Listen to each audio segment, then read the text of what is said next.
ఓం నమో వెంకటేశాయ. అందరికీ నమస్కారం. హిందూ టెంపుల్స్ ఇన్ఫర్మేషన్‌కి స్వాగతం. నా పేరు శ్రీకాంత్. ప్రకృతి రమణీయతకు, వేలాది పుణ్యతీర్థాలకు తిరుమల వెంకటాచల క్షేత్రం ప్రసిద్ధి. అలాగే ఈ శేషాచలం అడవుల్లో ఎన్నో తీర్థాలు కొలువై ఉన్నాయి. ఈ తీర్థాల్లో మనం నిత్యం చూడగలిగే క్షేత్రాలు కొన్ని ఉంటే, సంవత్సర కాలంలో కొన్ని ప్రత్యేక రోజుల్లో మాత్రమే చూడగలిగే క్షేత్రాలు కొన్ని తీర్థాలు కూడా కొన్ని ఉన్నాయి. వాటిలో మనం నిత్యం సంవత్సర కాలంలో 365 రోజులు చూడగలిగే తీర్థాల్లో ముఖ్యమైనవి శంకుతీర్థం, చక్రతీర్థం, ఆకాశగంగ తీర్థం, పాపనాశన తీర్థం మరియు జపాలి తీర్థం. ఈ తీర్థాలను మనం 365 రోజుల్లో ప్రతిరోజు కూడా చూడగలిగే అవకాశం ఉంటుంది. మనం ఎప్పుడు తిరుమల వెళ్ళినా కూడా ఈ తీర్థాలకు వెళ్ళగలిగే అవకాశం ఉంటుంది. అదేవిధంగా ఈ తీర్థాలకు మనకు బస్ సౌకర్యం కూడా కలదు. అదేవిధంగా ఈ శేషాచలంలోని దట్టమైన అడవుల్లో ఎన్నో తీర్థాలు కొలువై ఉన్నాయి. ఈ తీర్థాలకు కొన్ని ప్రత్యేక రోజుల్లో మాత్రమే టీటీడీ శ్రీవారి భక్తులకు అనుమతి కల్పిస్తుంది. అందులో భాగంగా ఈ ఫిబ్రవరి నెల నుంచి కొన్ని తీర్థాలకు మనకు అవకాశం కల్పిస్తుంది. ముందుగా రామకృష్ణ తీర్థం ఫిబ్రవరి 1వ తేదీన పౌర్ణమి రోజున రామకృష్ణ తీర్థ ముక్కోటి నిర్వహించనుంది టీటీడీ. అదేవిధంగా మార్చి 3వ తేదీన కుమారధార తీర్థ ముక్కోటి నిర్వహించనుంది. ఇక ఏప్రిల్ 1వ తేదీన పౌర్ణమి రోజున తుంబుర తీర్థ ముక్కోటిని టీటీడీ నిర్వహించనుంది. ఈ వీడియోలో రామకృష్ణ తీర్థ ముక్కోటి గురించి వివరంగా తెలుసుకునే ప్రయత్నం చేద్దాం. ముందుగా ప్రతి ఒక్కరు కూడా ఈ వీడియో చివరిదాకా చూసి లైక్ చేసి షేర్ చేయండి.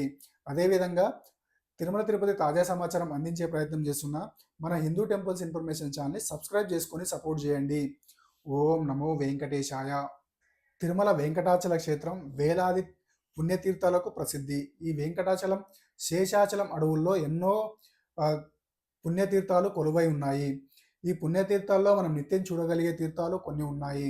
వాటిలో శంకుతీర్థం, చక్రతీర్థం, ఆకాశగంగ తీర్థం, పాపినాశన తీర్థం మరియు జపాల తీర్థం. ప్రతిరోజు కూడా మనం తిరుమల ఎప్పుడు వెళ్ళినా కూడా 365 రోజుల్లో ప్రతిరోజు కూడా వెళ్ళగలిగే అవకాశం ఉన్న తీర్థాలు.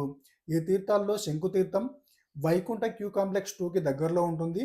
అదేవిధంగా చక్రతీర్థం శ్రీవారి పాదాలకు వెళ్ళే మార్గంలో శిలాతోరణం దగ్గర నుంచి 2 కిలోమీటర్ల దూరంలో అందుబాటులో ఉంది. అదేవిధంగా మనం పాపనాశనం వెళ్ళే మార్గంలో జపాలి తీర్థం, ఆకాశగంగ తీర్థం మరియు పాపనాశన తీర్థం ఉన్నాయి. ఈ జపాలి తీర్థానికి మనం మెయిన్ రోడ్ నుంచి ఒక 2 కిలోమీటర్లు నడవాల్సి ఉంటుంది లోపలికి. అదేవిధంగా ఆకాశగంగ తీర్థం మనకు బస్ ఫెసిలిటీ అవైలబుల్ ఉంది. పాపనాశనం డ్యామ్ వరకు కూడా బస్ సౌకర్యం అందుబాటులో ఉంటుంది. ఈ తీర్థాలకు మనం 365 రోజుల్లో ప్రతిరోజు కూడా దర్శించుకోగలిగే తీర్థాలు. అదేవిధంగా ఈ శేషాచలం అడవుల్లో వేలాది తీర్థాలు కొలువై ఉన్నాయి. ఈ తీర్థాల్లో మనం సంవత్సర కాలంలో ప్రత్యేకమైన రోజుల్లో చూడగలిగే అలాగే భక్తులకు అవకాశం కల్పించే తీర్థాలు కూడా కొన్ని ఉన్నాయి టీటీడీ. అందులో ముఖ్యమైనవి రామకృష్ణ తీర్థం, కుమారధార తీర్థం మరియు తుంబుర తీర్థం.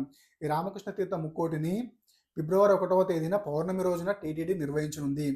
అదేవిధంగా కుమారధార తీర్థ ముక్కోటిని మార్చి 3వ తేదీన పౌర్ణమి రోజున నిర్వహించనుంది. ఇక తుంబుర తీర్థ ముక్కోటిని ఏప్రిల్ 1వ తేదీన పౌర్ణమి రోజున నిర్వహించనుంది. ఈ రామకృష్ణ తీర్థ ముక్కోటిని ఫిబ్రవరి 1వ తేదీన ఉదయం 5:30 గంటల నుంచి మధ్యాహ్నం 12:30 గంటల వరకు మాత్రమే భక్తులకు అనుమతి కల్పిస్తుంది. ఈ రామకృష్ణ తీర్థ ముక్కోటికి వేలాది మంది భక్తులు తరలి రావడం జరుగుతుంది. అదేవిధంగా ఈ రామకృష్ణ తీర్థ ముక్కోటికి ఎంతోమంది భక్తులు వచ్చి దర్శనం చేసుకొని ఆ తీర్థంలో స్నానం చేసి స్వామివారిని దర్శనం చేసుకొని పునీతులవుతూ ఉంటారు. ఈ రామకృష్ణ తీర్థ ముక్కోటికి పాపనాశనం డ్యామ్ వరకు బస్ సౌకర్యం అందుబాటులో ఉంటుంది. తర్వాత పాపనాశనం డ్యామ్ నుంచి దట్టమైన అడవిలో నడవాల్సి ఉంటుంది. శ్రీ వెంకటేశ్వర స్వామి ఆలయం నుంచి రామకృష్ణ తీర్థం 9 కిలోమీటర్ల దూరంలో ఉంటుంది. అదేవిధంగా మనకు పాపనాశనం డ్యామ్ నుంచి 5 కిలోమీటర్లు లోపలికి నడవాల్సి ఉంటుంది. ఈ నడిచే మార్గంలో మనకు దారి చాలా చిన్నగా ఉంటుంది. అదేవిధంగా దట్టమైన అడవిలో నడవాల్సి ఉంటుంది. కొన్ని చోట్ల మనం కిందికి దిగాల్సి ఉంటుంది. దీనికోసం టీటీడీ ప్రత్యేకంగా మెట్లు ఏర్పాటు చేయడం, అదేవిధంగా ఇనుప వంతెనలు ఏర్పాటు చేయడం, భక్తులకు అనుకూలంగా తాళ్ళు కూడా పట్టుకొని నడవడానికి ఏర్పాటు చేస్తుంది. అదేవిధంగా రాళ్ళు రప్పలు కూడా వాటిని కూడా దిగాల్సిన మార్గం ఉంటుంది. ఈ రామకృష్ణ తీర్థ ముక్కోటికి మరియు కుమారధార తీర్థ ముక్కోటికైనా అదేవిధంగా తుంబుర తీర్థ ముక్కోటికైనా కూడా. ఎందుకంటే ప్రతిరోజు కూడా ఇక్కడికి వెళ్ళే అవకాశం ఉండదు. అదేవిధంగా పాపనాశనం డ్యామ్ నుంచి ఈ ఈ ప్రత్యేకమైన 3 నెలలు తప్ప మిగతా రోజుల్లో ఎప్పుడు కూడా ఎవరు అక్కడ సంచరించడం అని ఉండదు. అదేవిధంగా ఈ శేషాచలం అడవుల్లో ఎన్నో వన్యప్రాణులు కూడా ఉంటాయి కాబట్టి అక్కడికి ఎవరికి అవకాశం ఉండదు. కేవలం ఈ ప్రత్యేకమైన రోజుల్లో మాత్రమే టీటీడీ అనుమతిస్తుంది శ్రీవారి భక్తుల కోసం. దీనికోసం ముందుగానే ఏర్పాట్లు చేయడం జరుగుతుంది. రామకృష్ణ తీర్థం ముక్కోటికి ముందుగానే దారి చదును చేయడం, అదేవిధంగా మెట్లను ఏర్పాటు చేయడం, ఇనుప వంతెనలు ఏర్పాటు చేయడం, మెట్లను ఏర్పాటు చేయడం, అదేవిధంగా తాళ్ళను కూడా కట్టి శ్రీవారి భక్తుల కోసం ఏర్పాటు చేయడం జరుగుతుంది. అదేవిధంగా మనకు దారి పొడుగున విజిలెన్స్ అధికారులు కూడా మనకు సహాయార్థం అందుబాటులో ఉంటారు. ఈ రామకృష్ణ తీర్థ ముక్కోటికి అయినా, కుమారధార తీర్థ ముక్కోటికి అయినా, అదేవిధంగా తుమ్మర తీర్థ ముక్కోటికి అయినా 12 సంవత్సరాల్లో చిన్నపిల్లలను అనుమతించడం జరగదు. ఎందుకంటే ఈ దారి పొడుగున దిగాల్సి ఉంటుంది కాబట్టి పిల్లలను దిగలేరనే ఉద్దేశంతో ఈ నిర్ణయం తీసుకోవడం జరిగింది. అదేవిధంగా 55 సంవత్సరాలు దాటిన పెద్దవారికి కూడా ఈ తీర్థాలకు అవకాశం ఉండదు. ఎవరైతే ఫిజికల్గా ఫిట్గా మరియు యాక్టివ్గా ఉంటారో వారికి అవకాశం కల్పిస్తుంది. అదేవిధంగా మనకు పాపనాశనం డ్యామ్ పైన శ్రీవారి భక్తుల కోసం ఎవరైతే రామకృష్ణ తీర్థం ముక్కోటికి వెళ్తున్నారో వారి కోసం భోజన సదుపాయం కల్పిస్తుంది. అన్నప్రసాదం అక్కడ అందించడం జరుగుతుంది. అదేవిధంగా నీటి సదుపాయం కూడా కల్పిస్తుంది. మనం రామకృష్ణ తీర్థం ముక్కోటికి వెళ్ళే మార్గంలో మెడికల్ క్యాంప్ కూడా ఏర్పాటు చేయడం జరుగుతుంది. ఎవరికైనా కాళ్ళ నొప్పులు లాంటివి ఉంటే వారి కోసం ఈ ట్యాబ్లెట్స్ ఇవ్వడం జరుగుతుంది. అదేవిధంగా వెళ్ళే మార్గంలో కొంతమంది భక్తులు కూడా బిస్కెట్స్ అవి అందించడం జరుగుతుంది.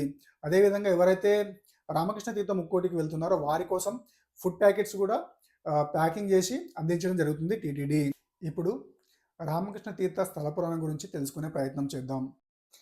రామకృష్ణ తీర్థం స్థల పురాణం ప్రకారం రామకృష్ణుడు అనే మహర్షి శ్రీ మహావిష్ణువు సాక్షాత్కారం కోసం ఘోర తపస్సును ఆచరించాడు.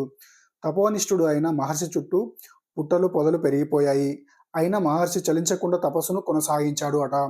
మహర్షి తపస్సును భగ్నం చేసేందుకు దేవేంద్రుడు కుంభవృష్టి వర్షం కురిపించిన పుట్టలు కరగలేదు అట. అలా చివరికి రామకృష్ణ మహర్షి తపస్సును మెచ్చి ఆ విష్ణుమూర్తి ప్రత్యక్షమయ్యారు అట.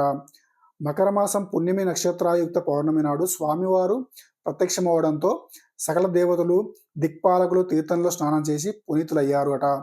ఈ రామకృష్ణ తీర్థంలో పుణ్యస్నానాలు ఆచరిస్తే పాప విముక్తితో పాటు సర్వాభిష్టములు సిద్ధిస్తాయని స్వామివారు అనుగ్రహించారట. నాటి నుండి ప్రతి ఏటా మకర మాసంలో వచ్చే పౌర్ణమి నాడు రామకృష్ణ తీర్థం ముక్కోటి నిర్వహించడం ఆనవాయితీగా వస్తుంది. రామకృష్ణ తీర్థానికి పౌర్ణమి సందర్భంగా శ్రీవారి ఆలయం నుంచి అర్చకులు మంత్రోచ్చారణ చేసుకుంటూ ఊరేగింపుగా బయలుదేరి రామకృష్ణ తీర్థానికి ముందు చేరుకుంటారు. తర్వాత అక్కడ కొలువై ఉన్న శ్రీరామచంద్రమూర్తి, శ్రీకృష్ణ స్వామి విగ్రహాలకు పాలు, పెరుగు, చందనం, కుంకుమ తదితర సుగంధ ద్రవ్యాలతో విశేషంగా అభిషేకం చేసి ప్రత్యేక పూజలు నిర్వహించి నైవేద్యం సమర్పిస్తారు. తర్వాత పవిత్రమైన అభిషేక జలాలను అర్చకులు సంప్రోక్షణ చేయడం జరుగుతుంది.